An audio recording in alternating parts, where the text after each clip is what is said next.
Nous, en tant qu'environnement artiste, on récupère des blockouts. C'est du coup des formes géométriques assez simples qui définissent juste les espaces d'une scène 3D. C'est très en nuances de gris. Et en parallèle, on soit aussi des concept art de ce que est censé représenter la scène en termes d'ambiance, de couleurs et de mood que veut dégager la scène. Et à partir de tout ça, en fait, nous, on va venir modéliser plus en détail petit à petit les environnements. Donc là, ici, c'était la porte narbonnaise. Donc on vient essayer du coup de reproduire au mieux les envies en termes d'intention de design, mais aussi en termes du coup d'ambiance par rapport au concept art qui sont définis par la direction créative et la direction artistique. On doit constamment trouver l'équilibre entre la fidélité historique, l'optimisation de nos modèles 3D et aussi une qualité visuelle. Donc c'est un peu tout ça qu'on fait ici nous dans le pôle graphe. Une fois qu'on a tous nos modèles 3D modélisés, on leur applique des matières et des textures, toujours en accord avec la direction artistique pour être au mieux raccord avec ce qu'ils souhaitent. Un intégrateur, on peut assimiler ça un petit peu à un monteur dans le milieu du cinéma. Notre but, c'est de réunir l'intégralité des assets qui sont créés au sein de l'entreprise, que ce soit des assets graphiques, audio, ou même tous les assets liés à la localisation de manière générale, et ensuite de les mettre en scène, de les assembler pour qu'au bout du compte, on ait une expérience qui fonctionne du début à la fin, sans bug, que tout se déroule correctement. Donc chaque clip représente une séquence. Grâce au travail des animateurs sur le logiciel, nous on a juste à glisser le clip dans la piste de montage. Le personnage va se positionner automatiquement dans la scène. Tout est posé, tous les personnages sont au même endroit et comme ça, nous on peut travailler avec les animateurs pour leur dire que les personnages soit sont bien positionnés, soit ils rentrent en collision avec d'autres personnages.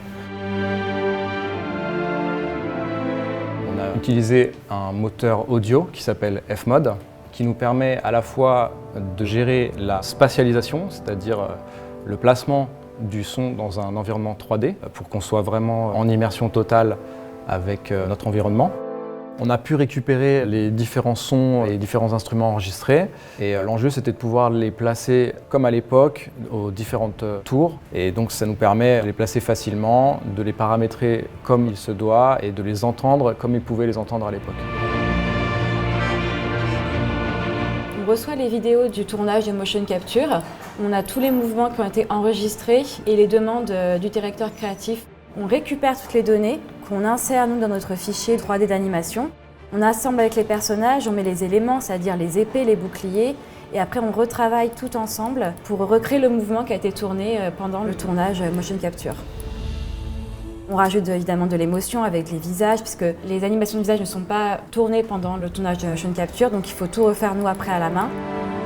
C'est une très grosse scène, la scène de combat, il y a énormément de contacts. Plus il y a de contacts, plus il y a du travail pour nous. C'est vraiment plusieurs semaines de travail. Un des gros points à travailler, ça a été donc les visions de Simon. Il a fallu trouver un moyen de rendre ce qui était dans les concepts. Et ça nous permet d'avoir tous les effets d'apparition, de disparition, de la vie des visions. Cette scène, il y a eu 2 étapes. Donc la première a été de travailler sur les boulets qui arrivent au fur et à mesure. Donc, ils arrivent, ils viennent et ils détruisent une partie du décor.